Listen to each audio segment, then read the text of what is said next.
Also. Yes, Malay, I just sent some. But Mr. Bill, we have to freeze submissions at some point because it creates such a problem for us when we have to start, putting things together for the judgment. I understand that, Malay, what happened in our conversations and the dialogue the other day, Malay. I just wanted to clarify some issues. That's why, otherwise, Malay. Even the problem has been in the last constitution bench also, I found. Thousands of pages were dumped almost on the last second day. It becomes impossible to formulate. We have to formulate a judgment. If we don't know where you're starting, where a person is going. I'm not saying no, Malay. How will the problem is rise? sometimes, Malay, when the formulations happen at the beginning of a hearing, Malay, as the hearing proceeds, Malay, there are nuances that need to be addressed. That's all, Malay, not for any other reason. I appreciate what my lord is saying. I'm sorry for that.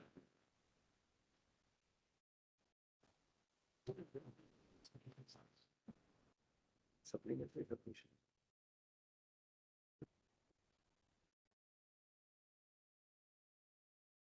Appeal, sir. You and the supplementary submissions, Malay, if your lordship be kind enough to turn to that. And I invite my lord's attention to page 70. Yes, sorry. I've sent it. Send again.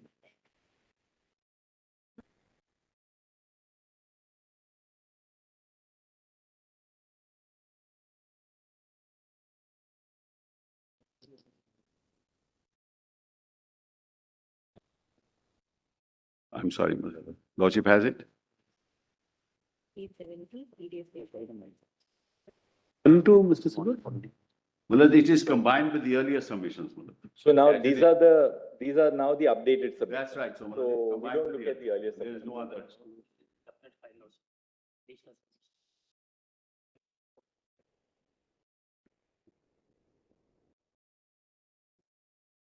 It's a running page now, Malay.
Our concern is this: if we allow these submissions, each one of the other council on your side and on the other side will do this, give us.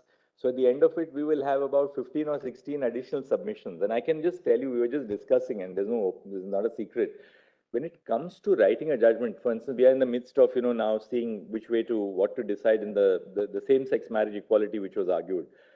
With the additional submissions in rejoinder, rejoinder, when you actually sit down to open a matter for judgment, it becomes just impossible for so many No doubt about it. Well, we had clearly put it down that we will not accept submissions beyond a particular date. It will be violation of Article 14 if we permit you to do it and not permit the others to. All right, Malad, I'll make oral submissions on that. We have marked those submissions. See, the problem is we've also marked those submissions which were made I earlier. appreciate. Now consolidation. Let us go by that submission which was earlier. Your Lordship. But most of them would be an elaboration of what you have argued. You can No, tell but us for orally example, what like, those nuances we I can did tell not you. We've been place- taking notes where we have put questions. We have come up with some answers. We've also been taking notes. Let me, Malaz, not waste your Lordship's time on it. Yeah. Malaz, I'm telling your Lordships what has happened. Number one, Malaz, there are some speeches made in the J&K Constituent Assembly which were not part of the original. So I wanted to just cite those, Malaz. That's part of it. No, but even those, now have to be part of the documents compilation which is frozen, which so much of research by It's there. 20 lawyers, I'm It's sure there, nobody would it's have there, missed those. it's there, Malaz. It's there, it's in the document. But then refer to it in the document, no difficulty. I Well, No the record is difficulty. frozen as when we began the hearing. Oh, very well, very For well. Malaz. synopsis and The for record. documents you can show us certainly no Very well, difficulty. Malaz. Doesn't matter, I'll show the document. Yes. Whatever they are. Whatever documents Yeah, on the no record, problem, there's no no problem, difficulty. because We'll see those. I'll show Somebody would have filed them. Yes, we filed them, Malaz.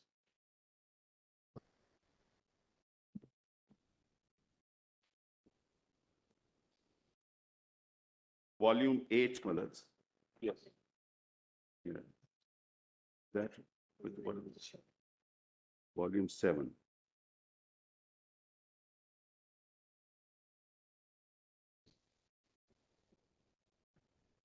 PDF page 102, volume 7, Malaz.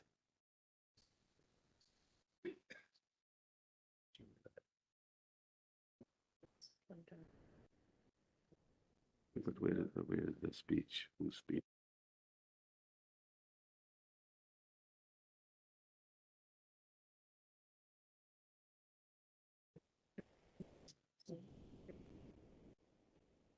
The relevant page we'll have to see, no?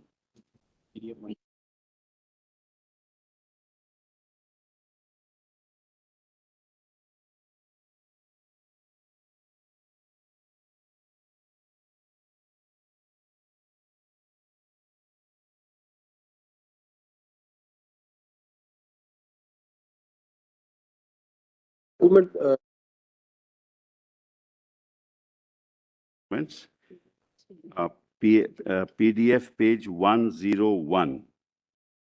This is Sheikh Abdullah's speech, Malaz, which is part of the documents, Malaz. I just wanted to. Volume 7, Volume page 7. 136, that's volume 7, page 1.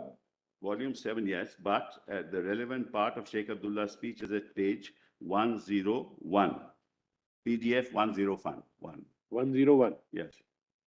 In the submissions, I just put those paragraphs so that it doesn't waste time. But anyway, Malaz, I'll refer to that. It's not in addition to anything. That's 1460. 1460, that's absolutely right.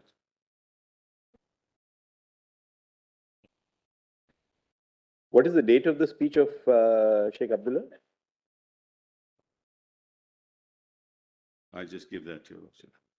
This is 5th in the November, Constituent Assembly, the J&K 1951. Constituent Assembly. Yes, 5th November 1951.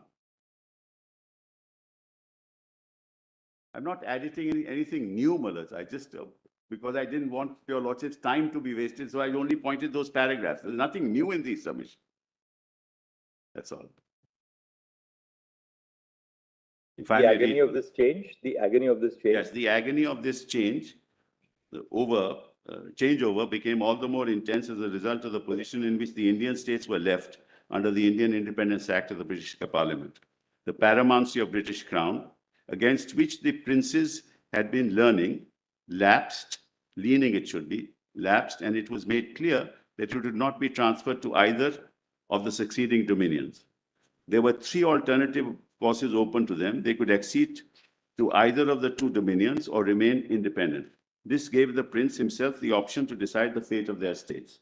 Following the announcement of Mountbatten Plan on June 3, some of the Indian states acceded to Pakistan and some to India by means of instruments of accession executed through their princes.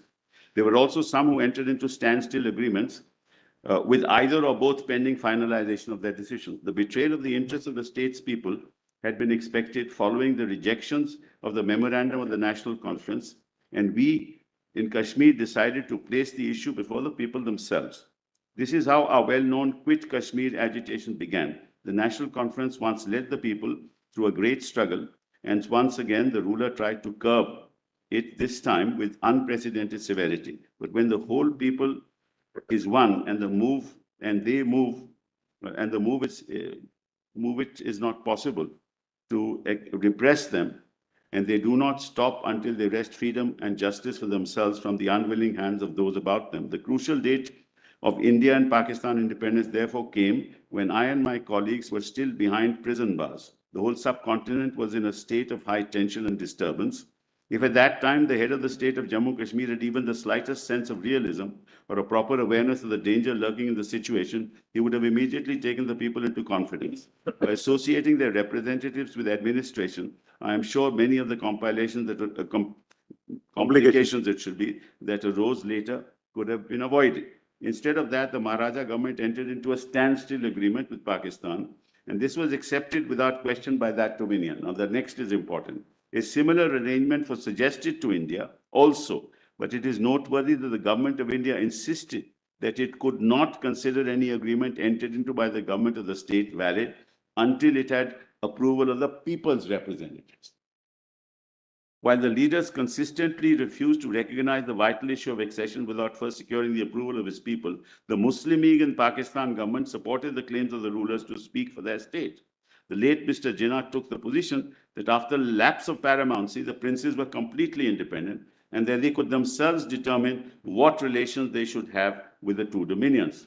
Throughout the struggles that the people of Kashmir waged against autocracy, we should never forget that the Muslim League leadership had completely dissociated itself from them, and that during the upsurge in 1946, their local party organs had assisted the administration to suppress the movement. At this crucial time, when Pakistan was under the cover of secrecy, perfecting its own plans, and the Dawn, the Muslim League official organ in Karachi, was appearing to the Maharaja to accede to Pakistan on the grounds that he would have great freedom there in India. It was at this stage, taking advantage of the isolation of the Kashmiris from the rest of the world, that Pakistan imposed an economic blockade upon us with a view to starving us to submission.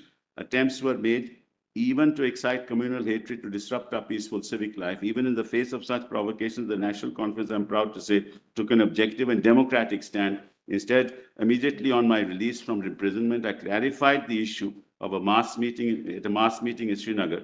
The first and fundamental issue before us was the establishment of a popular government. Our objective might be summarized: freedom first, then alone could free people decide the future association through accession. I also made it clear that the National Conference would consider this issue without prejudice to political friends. So leave that around, Mullahs. Then Mullahs, kindly come to the paragraph.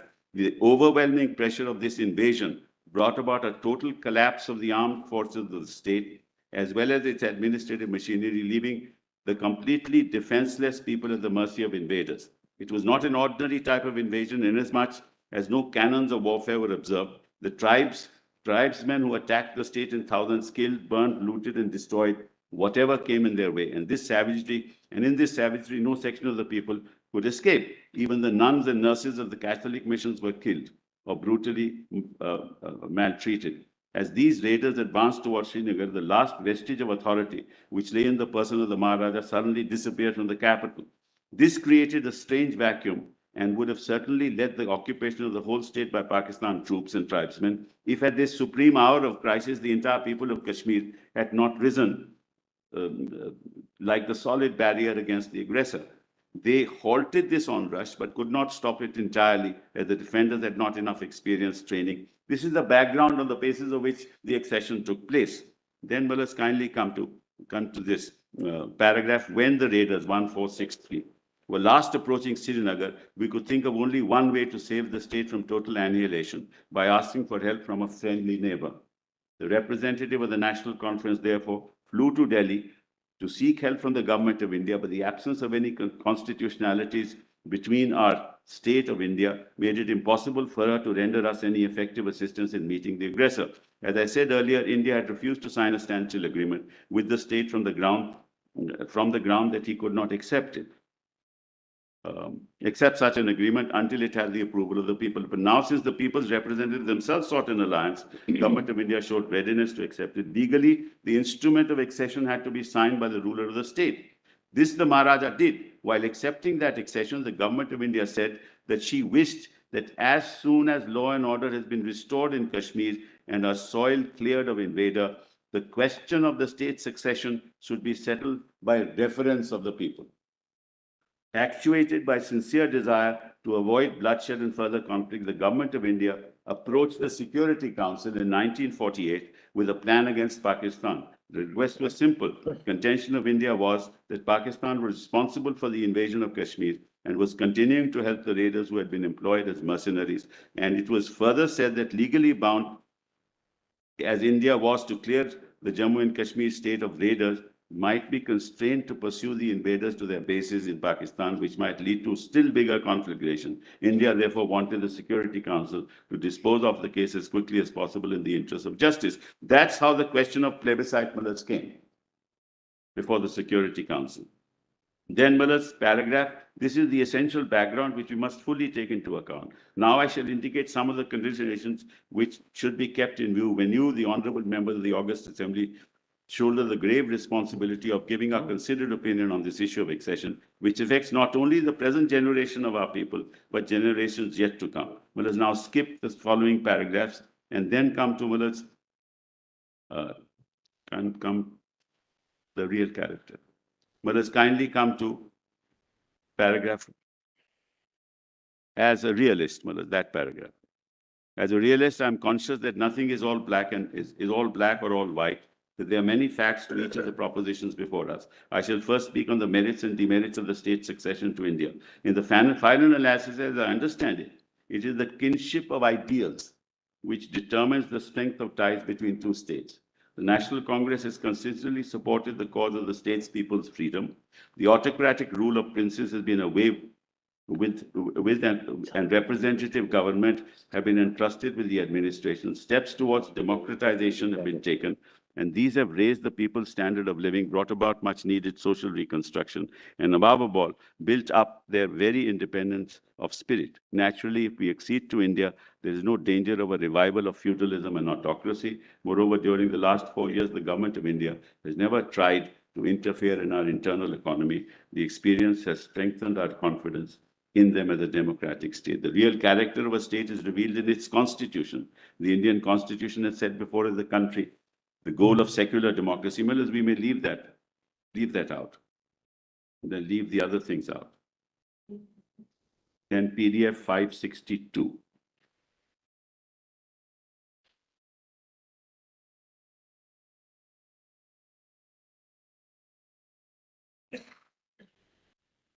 Speeches.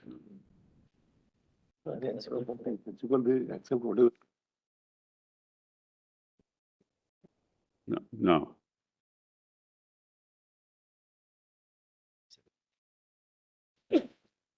Yeah, while the state.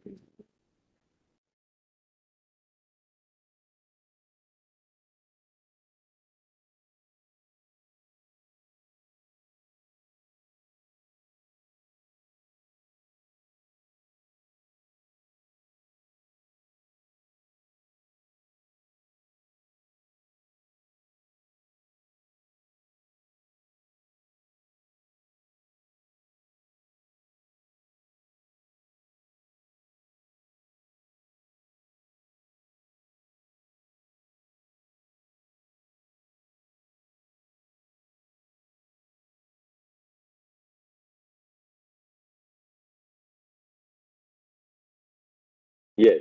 Is on 11th August 1952, soon after the Delhi Agreement in July 1952.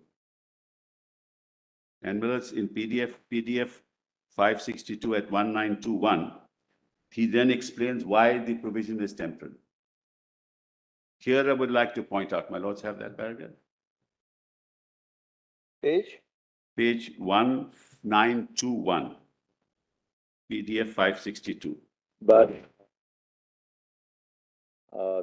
after that, actually, we were reading at it goes on to about 1466, where he specifically speaks about the importance of the affiliation with India and accession to India, because he speaks in terms of, first he speaks about the Indian Constitution. That's correct. Second, it's very important from a historical perspective. Sheikh Abdullah refers to the land reforms which were taking That's place correct. post the first amendment and the other amendments which took place to the constitution.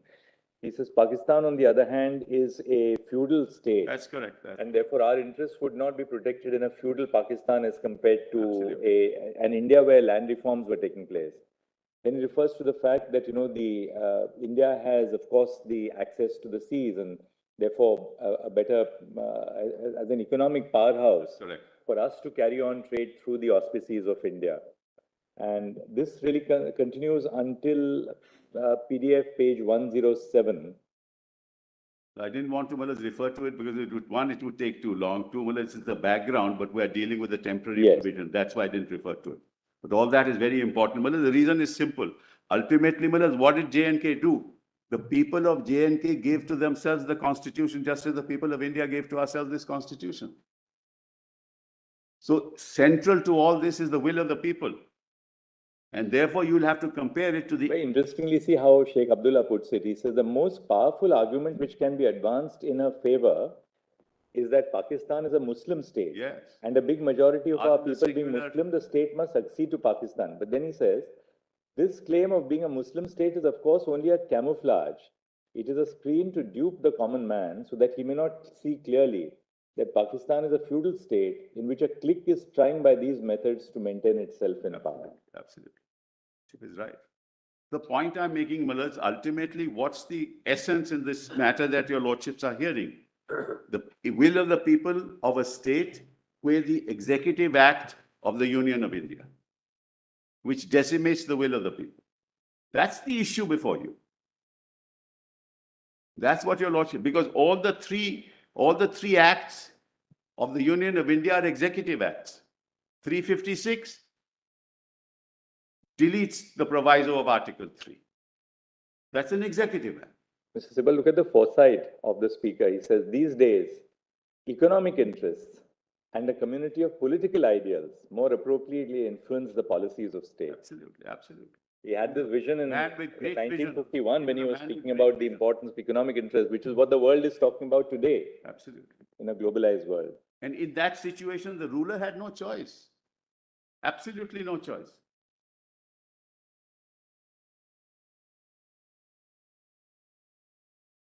So, Manoj, the point I was making is that we are now dealing with three executive acts. One, the 356. Two, change of interpretation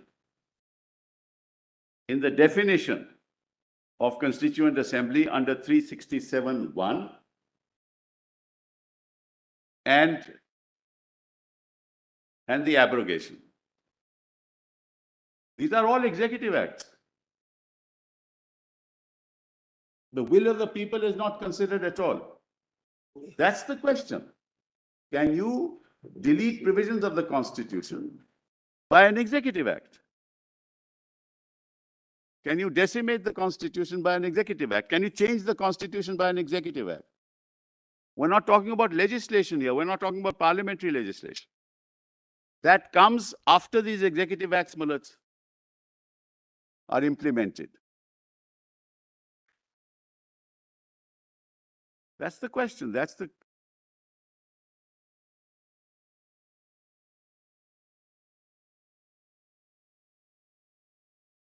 You can't change the Constitution of India as applicable to Jammu and Kashmir by deleting Article 3, the proviso to Article 3. You can't do that through an executive act.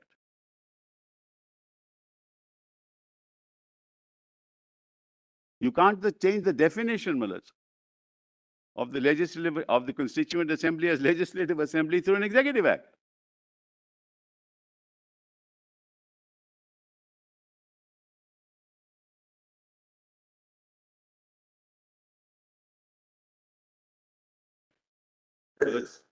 Then I'll come straight away to the issue, Mullahs, 1921.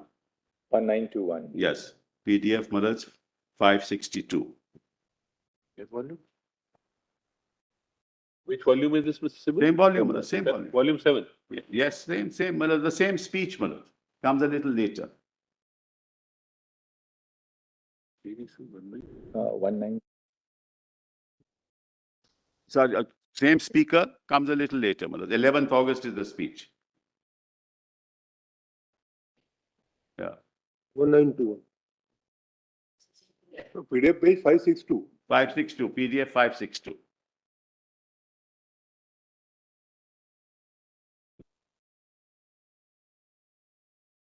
Sentence starting, my lords, paragraph starting here, I would like to point out. My lords have that? Just see some problem.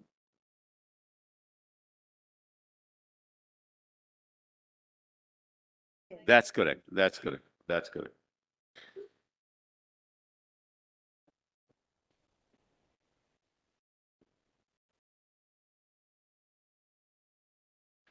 Yes. All my lords have it. I'll read it. Here, I would like to point out that the fact that Article 370 has been mentioned as a temporary provision, the Constitution does not mean that it is capable of being abrogated, modified, or replaced unilaterally. Kindly mark the words unilaterally, which is exactly what has happened. In actual effect, the temporary nature of this article arises merely from the fact that the power to finalize the constitutional relationship between the state and the Union of India has been specifically vested in the Jammu and Kashmir Constituent Assembly. That's how Mullah's Parliament understood it in 370. That's how the state understood it. It follows that whatever modifications, amendments, or exceptions that may become necessary, either to Article 370 or any other article in the Constitution of India in their application to Jammu and Kashmir, are subject to decisions of this sovereign body.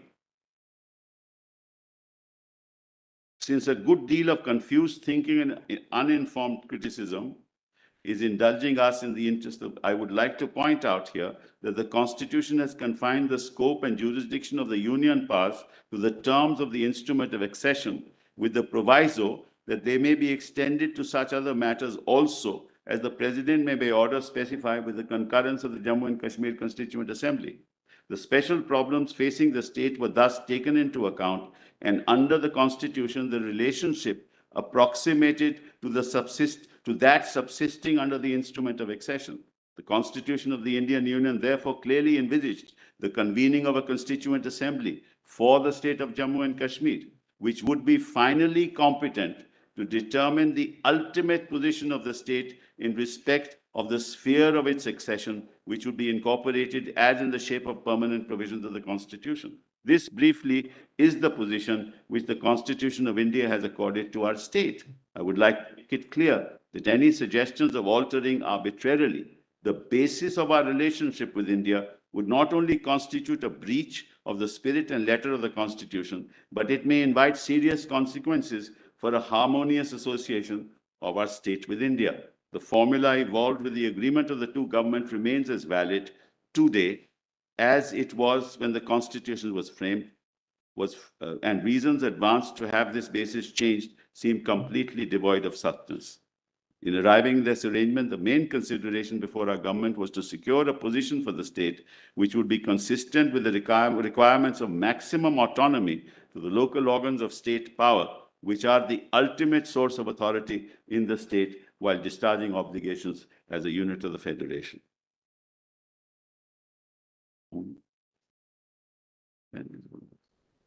Then let us kindly come PDF 648.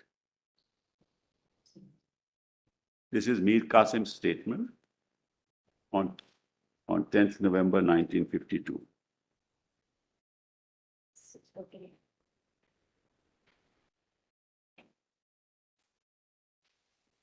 And this is exactly what I've been submitting before your lordships from day one. A unilateral executive decision cannot change the terms of a relationship which are constitutionally embedded in Article 370.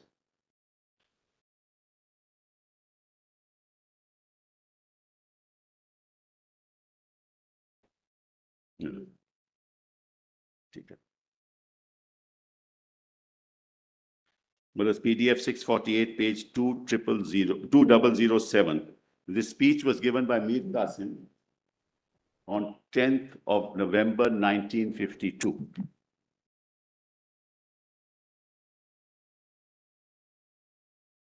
In the statement of the Sheikh Mullah, that discussion on his statement continues.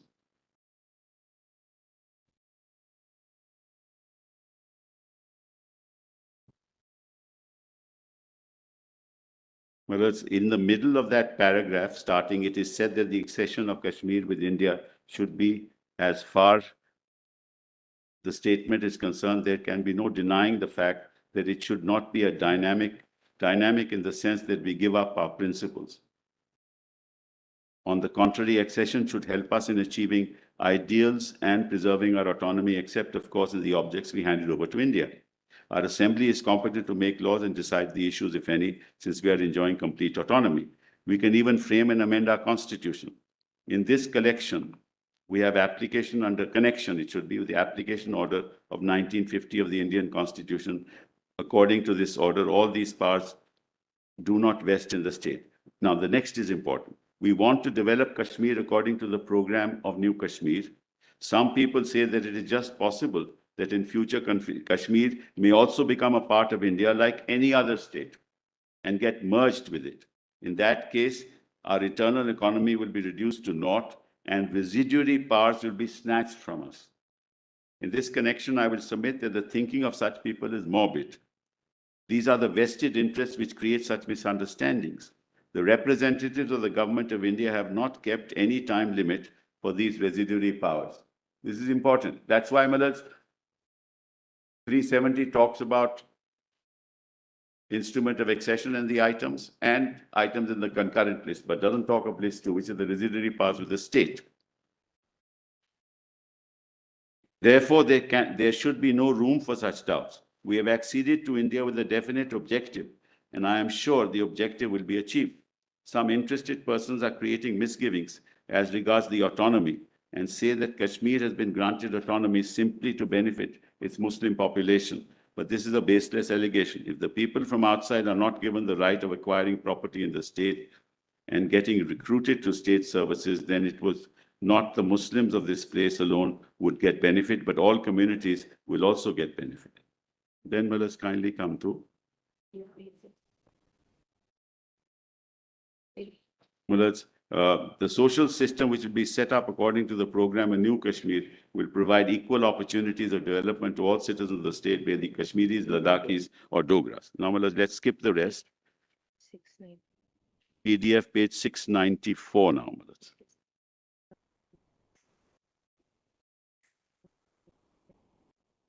Formulate, now that we've seen the speeches, we'd like to formulate the principle which the principle is, Malas, that an executive act of the Union of India cannot alter unilaterally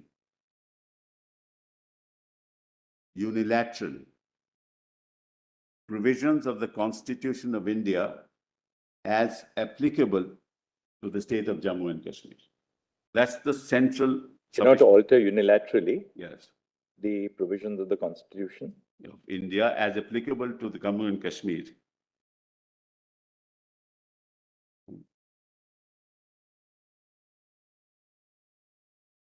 Including getting rid of the special status given, acceded to by the Union, by the Government of India, and by Parliament in enacting 370 of the Constitution. That's the submission.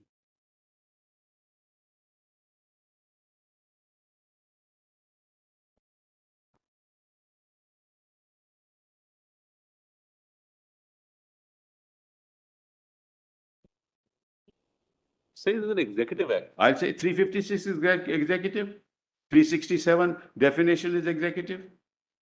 These are all executive acts. Parliament came into the picture when the changes had already been done through executive acts. We're challenging that. As you argued, the process was wrong. Yes. Whatever was done. Yes. That is, the Parliament did it. No, Parliament accorded approval to the executive acts which unilaterally changed the Constitution as it was applicable to the state of Jammu and Kashmir. That's the central question that your lordships will have to decide. Could Parliament have, could the Union of India have done it? So is it your case that the Parliament could have done it? No, not at all. Well, that also I will answer. Well, let's kindly see. Ultimately, this was a political decision taken in the context of the situation then prevailing. Right? And the complete abrogation of Article 370 must also be a political decision. Whereas your lordships will remember Brexit, what happened? In Brexit, what happened? There was no constitutional provision seeking a referendum. But when you want to sever a relationship which has been entered into, you must ultimately seek the opinion of the people. Because people are central to this decision, not the Union of India. It goes counter to the very grain of Article 370. Mr. Vibal, in a constitutional democracy, seeking the opinion of the people has to be through established institutions. Agree? Right? So long as a democracy exists, as it does, in terms of a constitutional democracy, any recourse to the will of the people has to be expressed and sought in terms of established institutions. I agree. So There's either you do it, you cannot envisage, therefore, a situation like a Brexit type referendum. That's a political decision which was taken by the then government. But within a constitution like ours, there's no question of a referendum. But this is a political decision that they have taken by unilaterally through an executive order, changing definitions. This is not some constitutional decision. That's what your lordships, supposing your lordships were to say that they can change the definition, or your lordships were to say. But therefore, the ultimate question is whether the Constitution does or does not interest that authority. That's correct. That's all that I'm asking, Miller. I'm not asking for anything more. And which in turn depends on whether 370 is construed as you say, a permanent feature, irrespective of the terminology used, because that is in the context of the changes till the Constituent Assembly was there, or is it something which is capable of being? Well, let me see. That's a much higher level, Malas, to which I'm not, in fact, arguing that today. Malas, whether it is permanent or it is temporary, let's forget about it. The central question is, can the Union of India, in this manner, terminate that relationship that is constitutionally recognized in Article 370? You understand? It may not be permanent. It may be permanent. It may not be. You may change it. You may. You may have. In the context that that was the argument earlier. So we have come to the next argument, which is the manner in which it is done. That's right. Is flawed according. It's absolute. It's a fraud on the Constitution itself, according to me. It is politically motivated. It is a political act. These executive orders are political acts. They are not constitutional acts. That's my submission. And whether it is a permanent feature or a temporary feature is really, at the moment, not an issue. The reason why it's not an issue is maybe there is a constitutional way of doing this. I'm not addressing that. Nor have they resorted to that constitutional methodology. If they resort to it, it will be tested in a court. And on the process, you said last time that, first, the Section 92 power was vested in the governor, independent of the Council of Ministers. Step 36, 2, 38. Right. Step 2, right. Step 2, the Legislative Assembly is dissolved by the governor under Section 53 without aid and advice. 3, the proclamation is issued under Article 356. You said that the object of the proclamation under 356 to eventually restore democracy. That's right. And not the decimation of democracy. Right.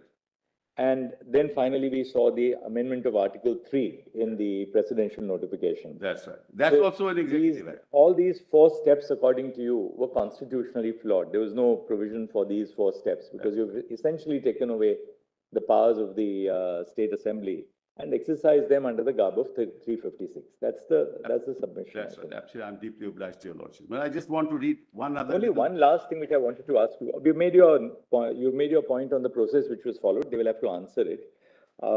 On the proviso to clause 3 of 370, is there something ultimately that happened in the Constituent Assembly which sheds light on which way the Constituent Assembly was inclined to go? Yes. Because we are reading individual speeches. What happens thereafter at the end of this process in 1957? The Constitution was adopted in 1957. Yes. By the legislature of Jammu and Kashmir. Between 1951 and 1957, they could have determined or terminated the essence of Article 370, abrogated it themselves and said, we don't want, there's no need for this constitution. We want to be a state, the part of India, like any other state. That is why 370 sub-article 3 referred to the decision of the Constituent Assembly. That decision could have been taken, but my lord asked me the question, well, now that there is no Constituent Assembly, how will this happen? If it were deemed to be a temporary provision. That's what my lord put to me.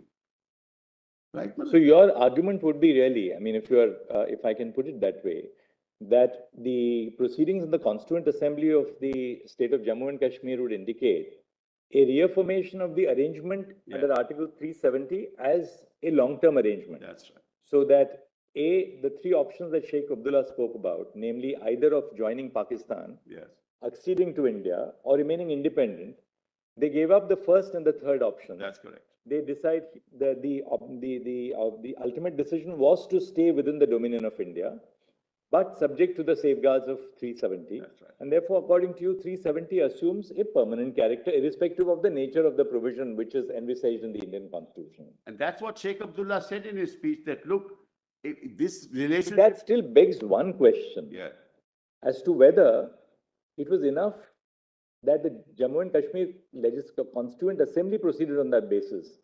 Could 370, which was envisaged to be a temporary provision, be converted into a permanent provision merely by the proceedings of the J&K Assembly? Or was there some further act required from the Indian Constitution, either in the form of a constitutional amendment, by virtue of which 370 would cease to have a temporary character but have a permanent character, in implementation of the wishes of the Jammu and Kashmir Constituent Assembly? Whereas Government of India never expressed a contrary opinion throughout. But didn't it have to take place through a process of amending the Indian Constitution itself? No. To convert the character of 370. All right. Whereas now your lordships are again going back on the issue of temporary nature.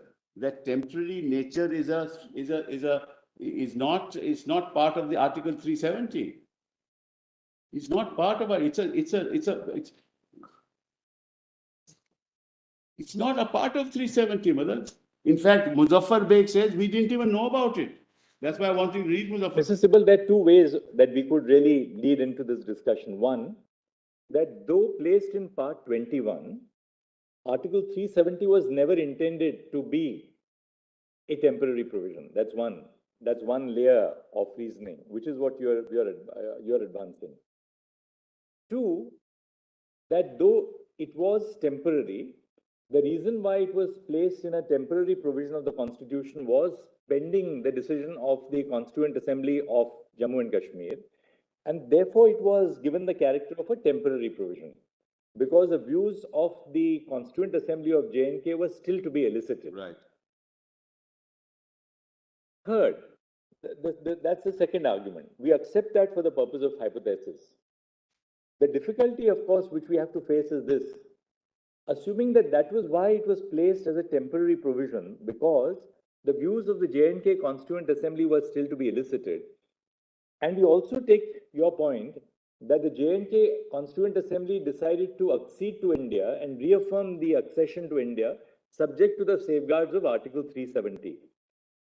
Is that sufficient in itself to convert 370 into an unamendable or untouchable provision? Let me assume, Malaj, that it is not. Or was something more required by a parliamentary intervention in India post-independence to convert that which was essentially temporary into a permanent provision? Let's assume, Malaj, that it is amendable for the sake of argument.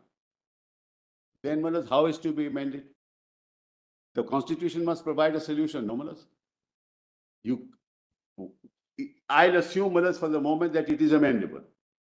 Then how does the Constitution of India must provide a solution for that? Once we concede, Mr. Sibal, that concede in the sense for the purpose of the hypothesis. We're not putting anything in your mouth, not at all. So I don't misunderstand that. Once we accept the fact that 370 is subject to the amending power under 368, then equally 370 provides for a modality through which 370 itself would come to an end. Well, let's see 370 then, Malaj, and see what modality is. That modality can't be to convert a legislative assembly into a constituent assembly by definition through an executive act under 367(1). Then, we have to find the modality within the Constitution, not outside it, not vested in an executive power of the Union. That cannot be. So if your Lordship puts to me, and rightly, that something more had to be done under the Constitution of India, we'd like to know what is that something more. But 370 bracket 3 itself specifies the conditions in which the abrogation can take place. Which is the Constituent Assembly it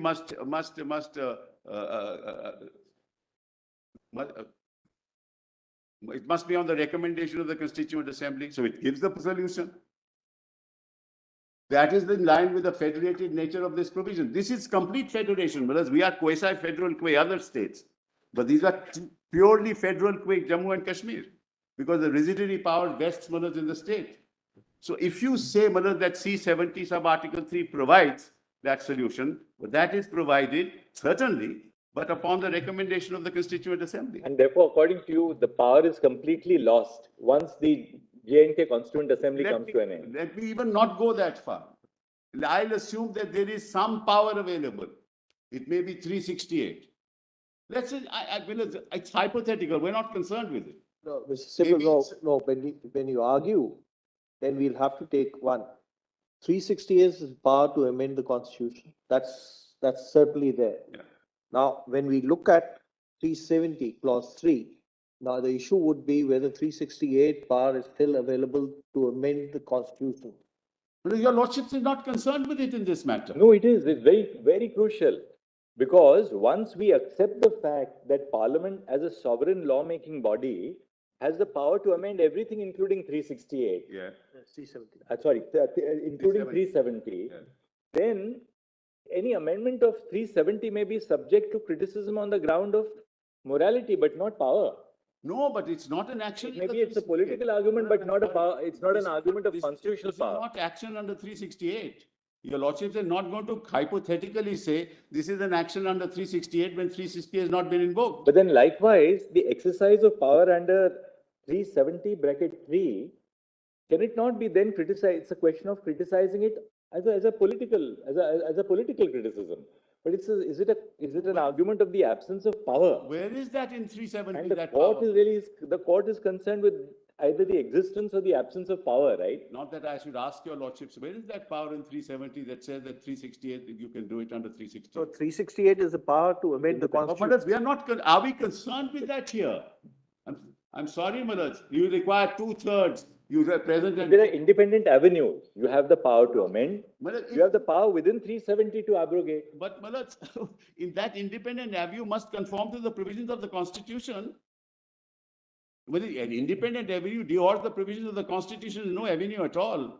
Mr. Sibal, for the timing, if we ignore the proviso to clause 3, in fact, the clause 3 itself, independent of the proviso, gives the power to the president itself to abrogate 370. No, if we forget about the sorry. proviso.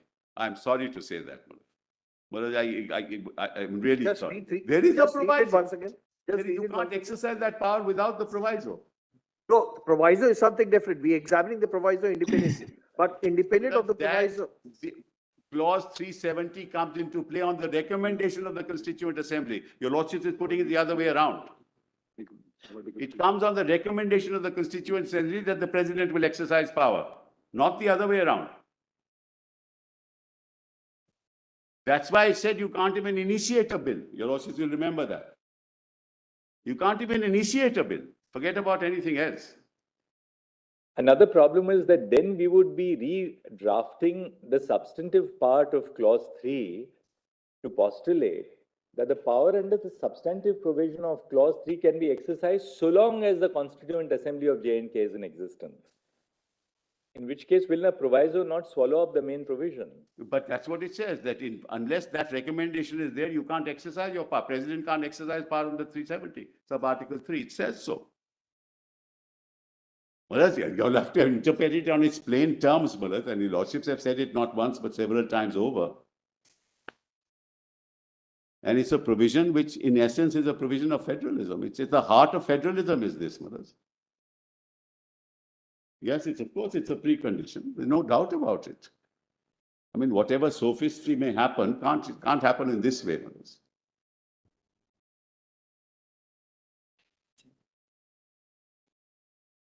And whereas 373 power has been exercised by the Constituent Assembly, saying no recommendation. And I'll come to your Lordship's judgment of Sampath Prakash Maharaj, which actually deals with this issue. So let's be clear, Maharaj. Sorry. Where does the Constituent Assembly specifically says that it doesn't the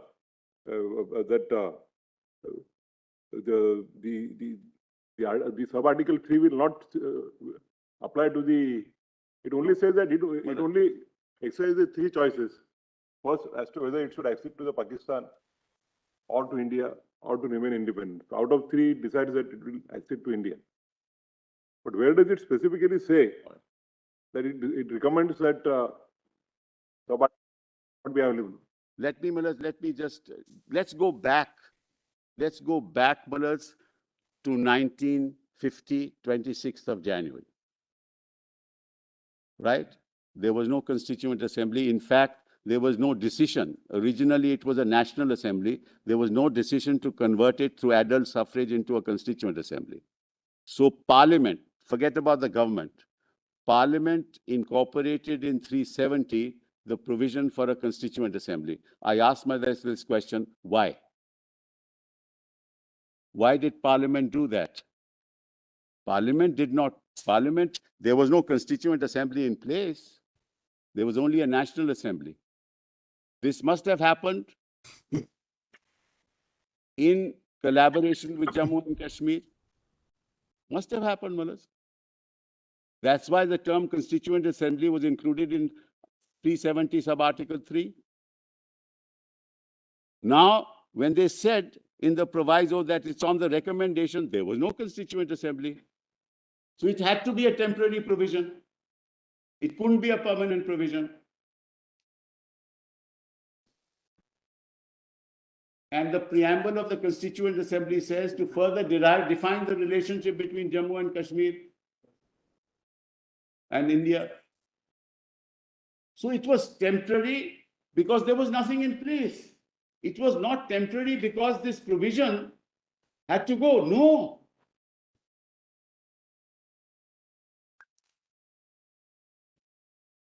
And therefore, Maharaj, that relationship was to be decided by the Jammu and Kashmir Constituent Assembly, which had to affirm all laws that had been passed. Even the laws could not be passed till such time it was ever confirmed during this period by the Constituent Assembly. So the Constituent Assembly actually was exercising a dual role at that point in time. And the government of India in 1950, the Parliament, recognized that it is the Constituent Assembly on the recommendation of which 370 will be abrogated. There would have been no constitution of Jammu and Kashmir. Let's put it that way. There would be no constitution of Jammu and Kashmir, Maharaj, if 370 had been abrogated. It would be yet another state of India. Mr. Sibal, you've made your point now. I think basically as we see it, your argument is in three layers. We looked at the background, the history. We look at 370 in the background, the constitutional history, the other history which we saw pre-independence. We interpret 370 therefore in the context of that history, and then we've gone to the modalities which were followed for abrogation, which you have said is unconstitutional. Now, after having explored this terrain, let's which is go the on to next, how do we now progress? Come back to the list of dates, Maharaj. Right. Maharaj, may I, with your 2 minutes, I'll take. There is a speech by M.A. Beg, Afzal Beg. Just it will take only. Just give us just the page and the gist of it. You can tell us. It's 694, PDF 694. It's only temporariness, Maharaj, of the article. That's why that's the last person. You need not go through it. It refers to the temporary nature of the article. It would be in the same vein as Mir Qasim's speech at 648. And Maharaj, kindly note this, he was a representative of Jammu and Kashmir in India's Constituent Assembly. There were 3 members total. He was one of them. So he was part of the Constituent Assembly of India as well.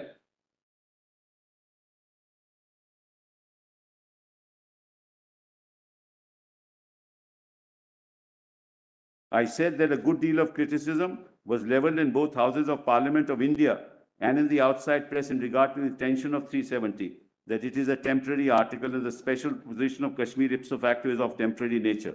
This raised doubts and suspicions not only in the minds of the people of the state, but also in the minds of our colleagues sitting in this house about our relationship with India and Kashmir had peculiar position in 1947. It has now. That peculiar position is a permanent character of the state.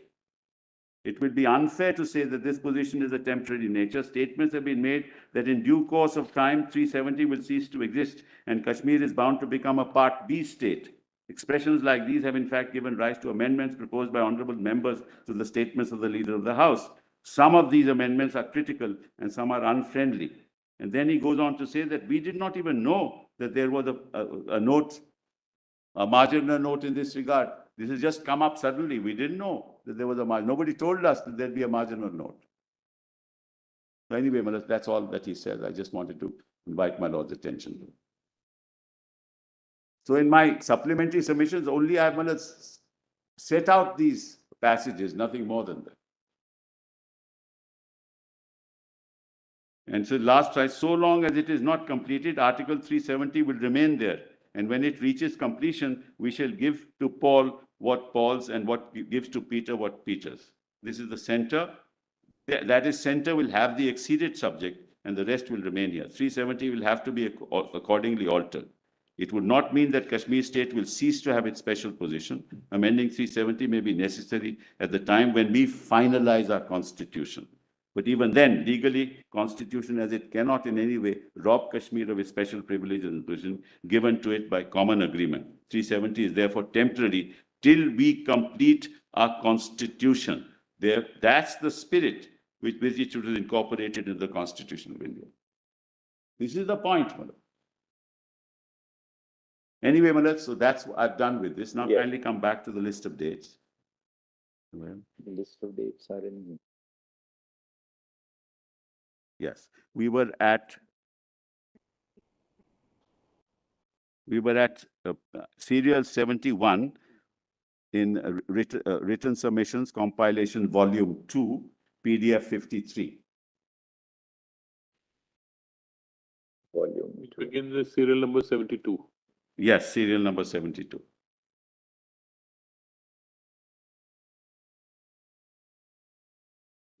Let's read 71, 3rd of August.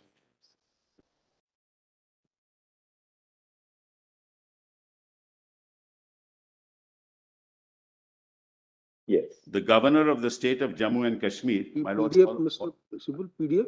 PDF, Malad 53, page 53 also. Yes. I'm sorry.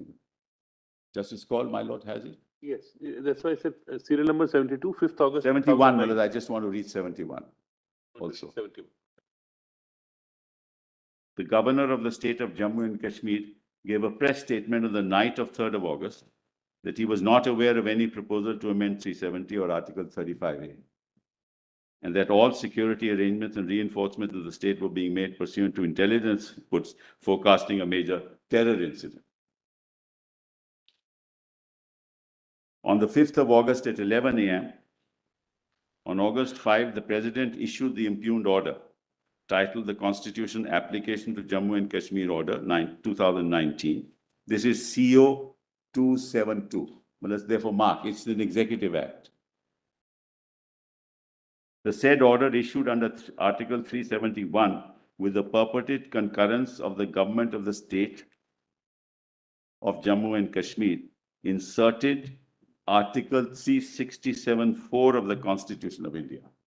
So that's what CO 20272 did. In particular, the newly inserted Article 367(4)(c) stated that references in the Constitution to the government of the state of Jammu and Kashmir would be construed as including references to the governor of Jammu and Kashmir. Further, 367(4)(d) amended subclause 3 of Article 370 by replacing the expression Constituent Assembly of the State with the Legislative Assembly of the State. Executive Act. Now, let's come and look at that It's in volume 3, PDF page 101. That's right. Volume 3 of what? Three Documents. of documents. Document. Yes, Page 101. 101. Running page 494. Okay. Now kindly note, Malat, at this point in time, 356 was in operation. Volume, Mr. Sibul, volume? Volume 3, documents, volume 3, PDF Documents page compilation. Documents compilation. 101. Note, Malat, at this time, 356 was in operation. This is 5th August 2019 notification. That's right.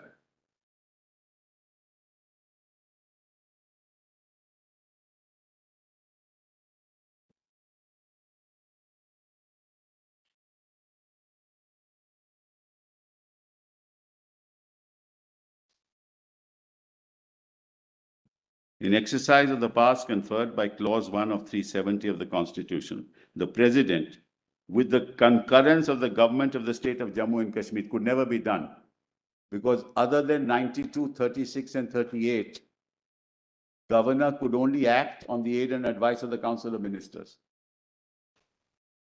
That's the Jammu Kashmir Constitution.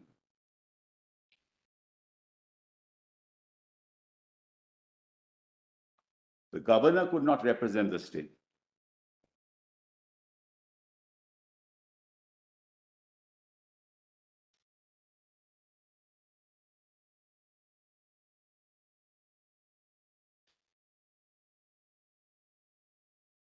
So the very inception of this executive order is constitutionally flawed.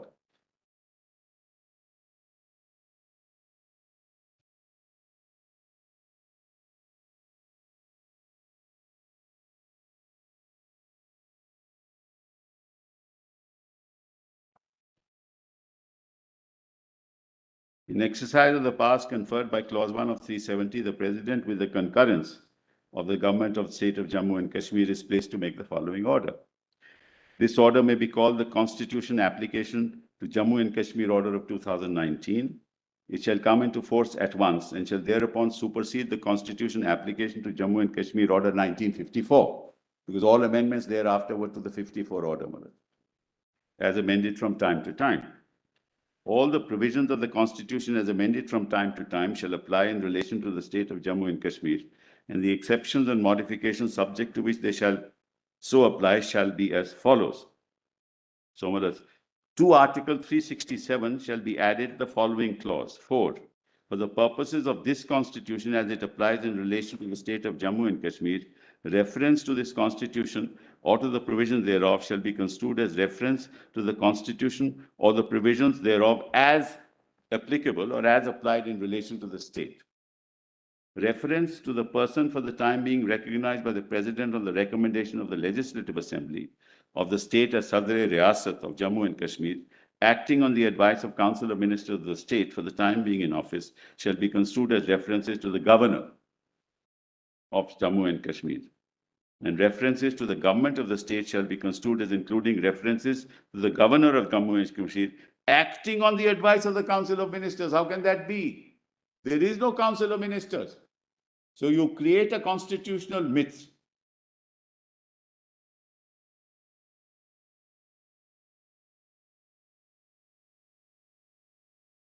And assume in the absence of Council of Ministers that there is a Council of Ministers. And then you pass a presidential order that even in the absence of Council of Ministers, the governor is acting on the aid and advice of the Council of Ministers. What kind of exercise of executive power there is this? This is a mockery. Which is why I've been saying it's only a political act. It's not a constitutional act. You wanted to do something, you did it.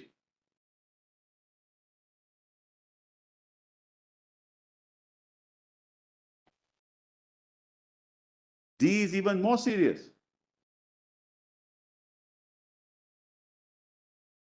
I don't think in any constitutional democracy in the world this has happened. In the famous Miller case in the UK, Malaj, Boris Johnson tried to bypass Parliament and requested the Queen to prorogue the House. The House was prorogued. Immediately, Malaj, matter came to the Supreme Court. All the justices of the court said, no, Malaj, your Lordship knows this is the executive power of the government. They can prorogue the House. But all came to a unanimous decision. You cannot even prorogue the House like this. You cannot exercise executive power to bypass Parliament. You bypass discussion in Parliament. That's not the way constitutional democracies work. And this is much worse. You assume something that doesn't exist. You give powers to the governor, which he does not have. You assume to yourself under 356 all the powers of the state legislature. You are Parliament, so you therefore invoke the powers of the state legislature and Parliament, and you pass an executive order. What kind of exercise of law is that, or constitutional law? And then D, in the proviso to clause 3 of Article 370 of this Constitution, the expression Constituent Assembly of the state referred to in clause 2 shall be the legislative assembly of the state. What power does the president have to pass such an order? We're not dealing here with exercise of constitutional power. We're dealing with exercise of executive power.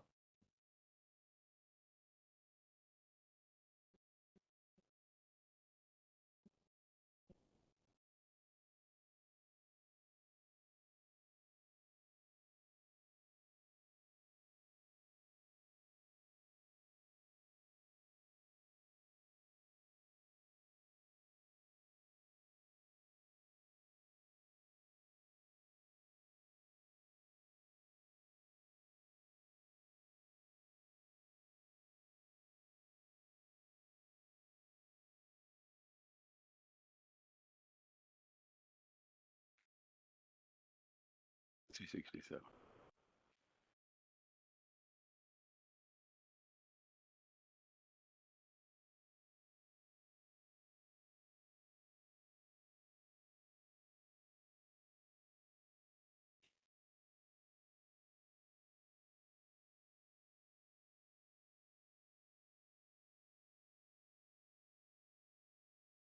Huh?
just assist us, from their perspective, why was the amendment to 367 necessary at all?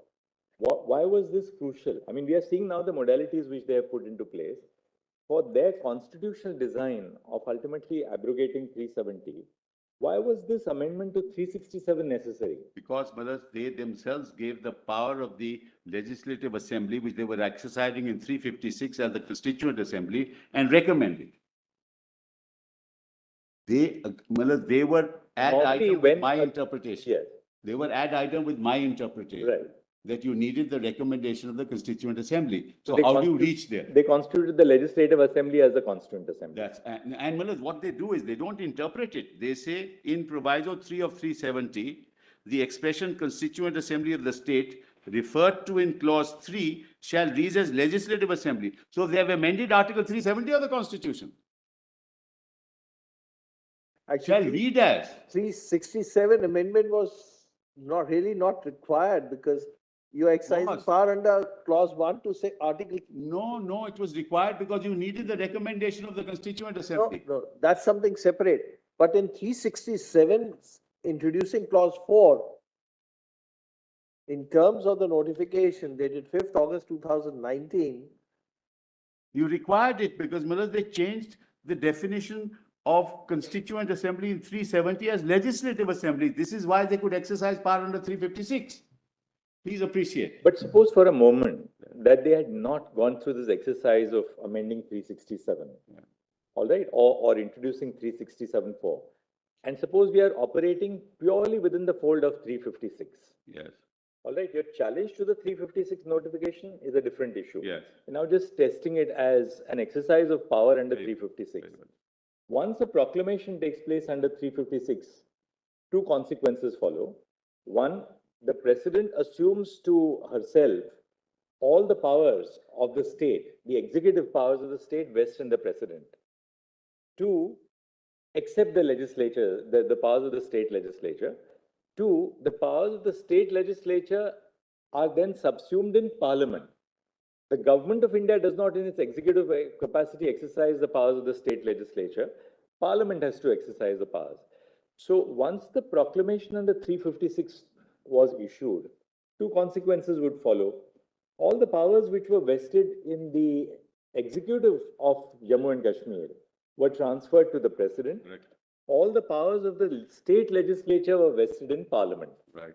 Now, if that was so, then if 370(3) is capable of the interpretation, just as a hypothesis, that it's a power to be exercised by the president to abrogate. They abrogate. Point number two, any powers which were to be exercised by the state legislature would have to be exercised by parliament. So they had to go to parliament to get a resolution passed. Why was 367 necessary for the design, for the constitutional design to achieve this at all? I tell you, 356 power cannot be exercised by parliament, by the governor, by the president and parliament in this fashion. Independent of 367, cannot be done. Why? Because you are only acting as the legislature. You don't have any powers independent of the legislature. Under 356, that's, Bomai has held that. You have no such powers. And the executive is only dealing with administration. It can't amend the constitution under 356. Therefore, they had to do this. There was no choice. I'll show Manas Bomai. Yes, but assuming for a moment that we suppose we disregard the 367 amendment. Even if you do, then you can't exercise it under 356 at all. That's even Manas, it will be a dead letter. It'll be inchoate. Because you can't amend constitutional provisions, Manas, through 356. You can only exercise the power of the state. Parliament can do it. Fair enough. Therefore, if that part of the notification, which amends 367, is kept aside for a moment, then what is the consequence? The consequence is that 356 power cannot be exercised in the same fashion to No. achieve the same result. See, the 356 power is the power of the state legislature Yes, and the state executive, yes, which has now been vested in the president and in parliament, respectively. correct. You may be right for a moment, subject to hearing them, that look, how can you exercise the power to amend the constitution by taking recourse to 356? Fair enough. We got that point and we'll hear them on that. But assume that we disregard this whole process of what took place under 367. Either disregard it or hold that it was constitutionally impermissible. Even so, does it affect? That's a separate issue, Malad. I'll address your lordships on that. Right. But at the moment, I'm on this executive order. I'll come to 356. I'll come to the other issues later, Malad. Because ultimately what you then do is Parliament is exercising power as a legislature and Parliament is exercising powers under 356 as well. Correct, Malad? And as a legislature of the state, let's assume, the state had to convert itself into a constituent assembly in terms of 373. I think what they believed was they proceeded on a particular hypothesis that consultation with the Constituent Assembly is necessary. That's right. So therefore, they said that, all right, we are now going to replace the word Constituent Assembly by the word Legislative Assembly, which they sought to achieve by amending the Constitution. No, it's the recommendation of the Constituent. It's not just converting it. You can't. The first step was to amend the Constitution. Yeah, you recommend it to yourself because you have a political objective to recommend it, and Mullahs, you take the decision yourself. Yes. These are very problematic, Mullahs. And see the consequences of this. That means through an executive order, you can change any provision of the Constitution because you have majority. But this majoritarian culture cannot destroy the edifice of what our forefathers gave us. So your argument, therefore, is that you cannot exercise the power under 356 to amend the Constitution. Exactly. That point you... That's right. And they cannot possibly justify it unless there is some new jurisprudence that comes to light that they can do what they like as long as they have the majority. As it is, Mullahs, now one of your esteemed colleagues has said, Mullahs, that in fact basic structure, those theories also doubtful. Maybe it is. If we refer to a colleague, we have to refer to a sitting colleague. Once we cease to be judges, they have opinions, not binding diktats. That's true. Of course, it's not binding, but I'm surprised. On 11th of November 19... Parliament doesn't discuss what goes on in the court. No, I'm not discussing anything. I am not discuss what goes on in Parliament. No, I'm not discussing. And everyone, my lord, has a freedom of... This is a public... freedom of expression. No, I know. But I assume he has the freedom of expression, what he likes. I don't dispute that, Mullahs. I'm just saying, Mullahs. Of course, absolutely. We're starting a debate on that because of this majoritarian culture again.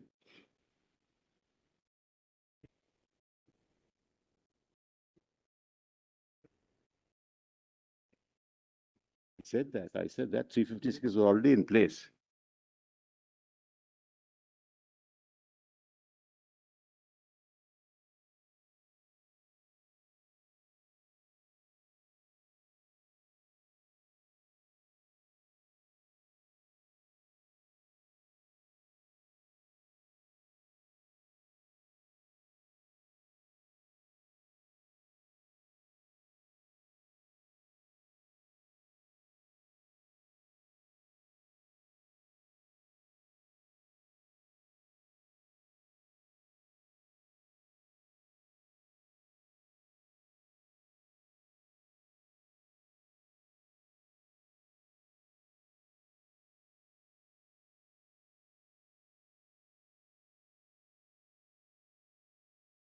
Mr. Sibal is responding to the parliamentary debate here because possibly he was not there in the Parliament yesterday. That is true.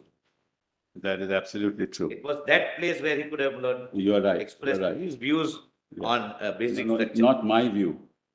I'm not. My view is clear because my view is the court's view. I can't go beyond that. But I am an officer of the court, Mullahs. In court, I have that constitutional view. Outside, may have a different view. Mullahs, anyway, that's neither here nor there, Mullahs. It's just an aside, Mullahs. But there must be some element of humor and mirth in court as well, Mullahs. Not everything can't be this serious. Yes, Mr. Therefore, see the consequences of this. And then it is obviously clear that the government of India and Parliament recognized that the Legislative Assembly was the Legislative Assembly and could not be the Constituent Assembly, which is my interpretation. Therefore, it became necessary because they also knew that the Legislative Assembly can't be the Constituent Assembly. That's precisely what I've been arguing.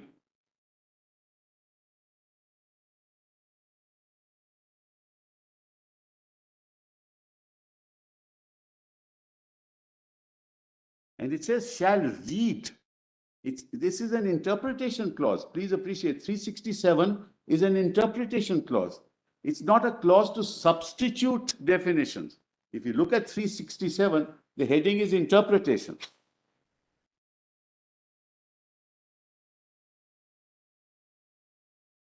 It's not substitution. You can't substitute definitions. You can only interpret. So it's outside of 367 itself, apart from many other things that I've pointed out. What they've done is,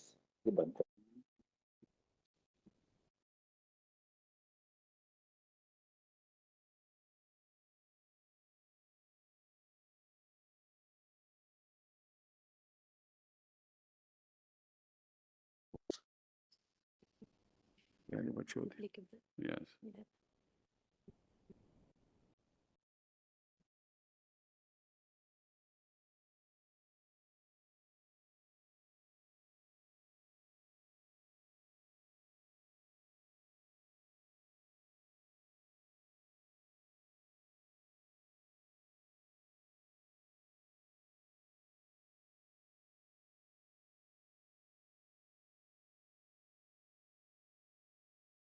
You're right.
No, Malad, So we saw this notification. Then what happened thereafter? We got your submission on this.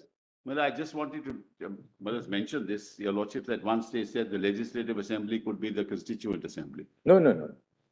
Legislative Assembly No. is a No, successor that to the is Constituent. this is, we were saying what amendment they made. We didn't make a postulation that the Legislative Assembly could be the Your Constitution. Lordship said that as a consequence, now that there is no Constituent Assembly, why can't the Legislative Assembly? No.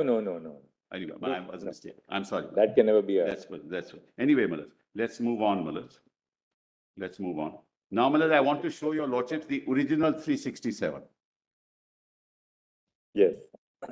Original 367. That's in volume 1, PDF page 194 minutes.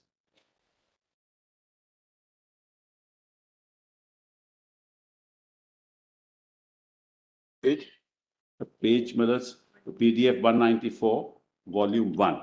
That's the original 367 before the amendment, as applicable to Jammu and Kashmir.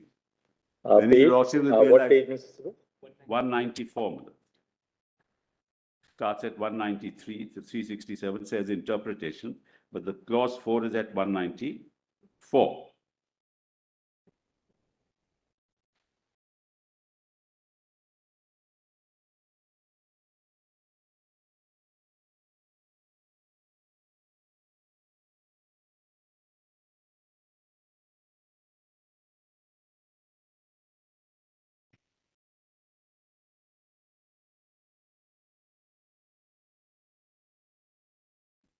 Yes. If I may read, for the purposes of this Constitution, my Lord Justice Call has it? Yes. For the purposes of this Constitution, as it applies in relation to the state of Jammu and Kashmir, reference to this Constitution or to the provisions thereof shall be construed as reference to the Constitution or the provisions thereof as applied in relation to the said state. No problem. Then references to the person for the time being recognized by the President on the recommendation of the Legislative Assembly of the state as the Sadr-e Riyasat of Jammu and Kashmir, acting on the advice of the Council of Ministers of the state for the time being in office, shall be construed as references to the Governor of Jammu and Kashmir. And then, Malad's references B, reference to the government of the said state shall be construed as including references to the Governor of Jammu and Kashmir, acting on the advice of the Council of Ministers. So mark that. That was changed.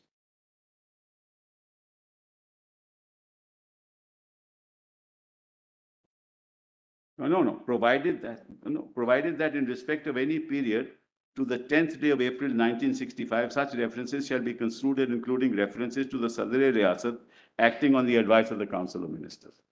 Because originally the Sadr-e Riyasat had to, till 1965, had to be appointed on the recommendation of the Assembly. A name would be sent and they would agree. In 65, a change was made, in terms of which, Maharaj, the President could directly appoint the governor. That change happened in 1965 in the Constitution of Jammu and Kashmir. So like any other state. So slowly, in any case, Maharaj, there was a slow but sure obliteration of the kind of autonomy that Jammu and Kashmir enjoyed. All laws were applicable, including TADA, POTA, UAPA, all laws are applicable there, except for land laws and personal laws, Maharaj. Most laws of India are applicable there at this point in time, in any case. So there was actually no need for any of this, except with the objective of sending a political message that we have done away with 370. That's why all this was done. Now, that's my submission.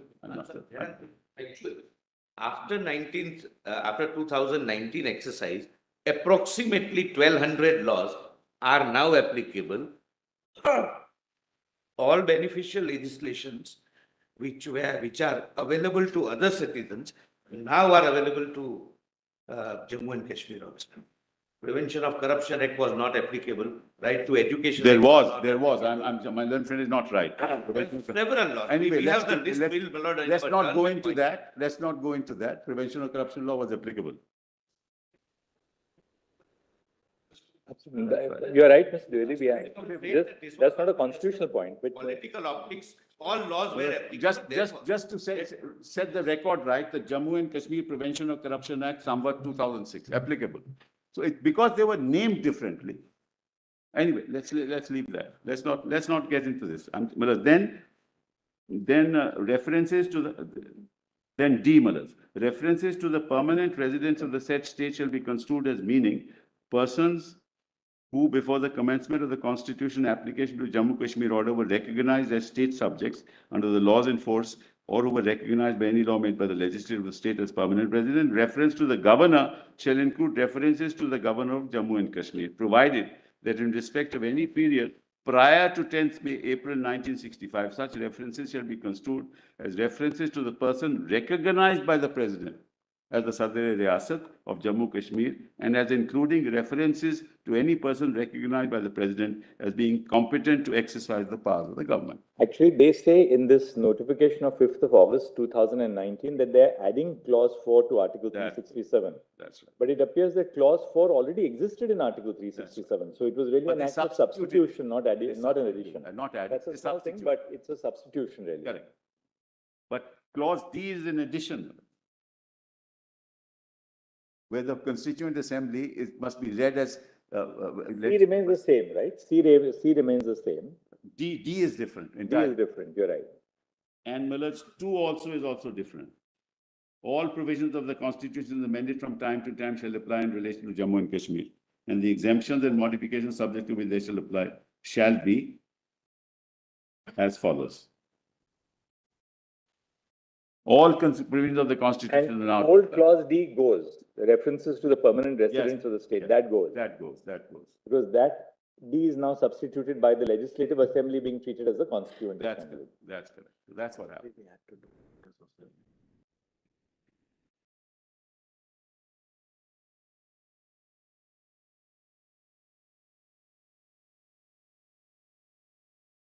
go back to this.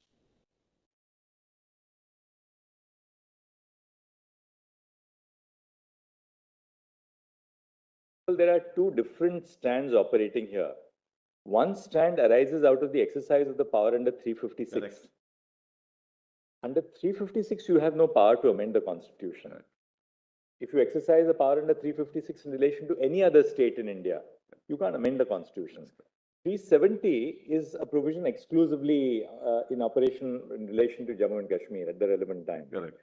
So the power which they were exercising was the power under Clause D of subsection 1 of Clause 1 of Article 370. Correct. Absolutely right. But unfortunately, Millers, they couldn't do that because Clause 1 dealt with instrument of accession, subject related to instrument of accession, and then concurrent list issues.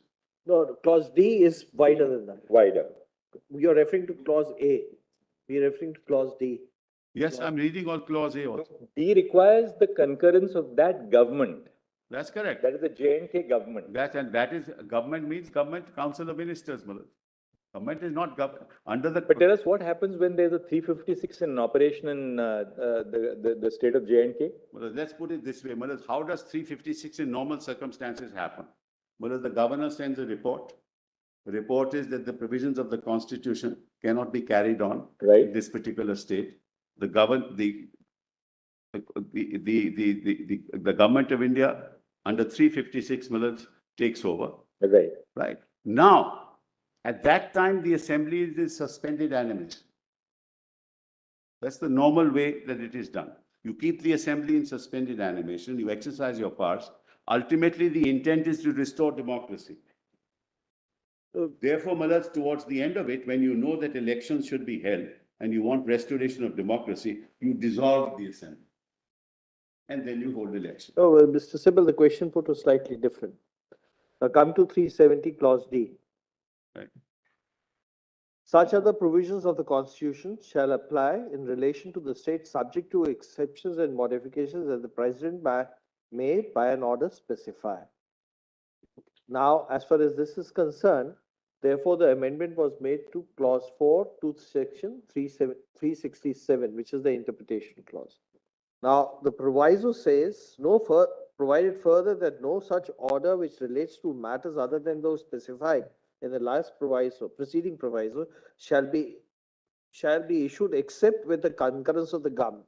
The Right. concurrence of the government is the explanation That's part. concurrent list subjects. No, concurrence of the government And the is Constitution, the, both the the legislative. Constitution of India as well as concurrent list. Let's assume council of aid and advice of the Constitution of aid and advice of the Council of Minister for the time being in office. Yeah, Now, when we turn to 356, yeah, now 356 applies. yes, 356 applies. of course, of course. Now, if we turn to 356, then we have to go into what is the power, if 356 provision has been invoked, who will exercise the power of the Council of Ministers under the terms of Article 371. Right. So now the issue would be whether the governor could have exercised that power or not. But at the moment, I have not reached 356, Malad. May I make my submissions when I reach it, Malad? Okay. This is, I will delve into another. No, we are not on the validity of 356. Exactly. We are on the question of power Malad, itself. I'll be dealing with the power of 356, Malad, when we come to 356. What happens is that I will ultimately, Malad, my trend of thought will May be get just, disturbed. because Okay. I have. But we'll just formulate it and leave it at that, that once upon the proclamation under 356, all the powers of the government of the state are vested in the president. Administrative powers, Yes. administrative. Then can the president, in the exercise of the second proviso to clause D of Article I mean, the 371, Constitution. no, not amend the constitution, Yeah. exercise the power to grant a concurrence. Malad, concurrence, what? Which subjects? Please appreciate. Either the applicability of the Constitution, right, with modifications and exceptions, or Malad's applicability of list in the concurrent list. That's all.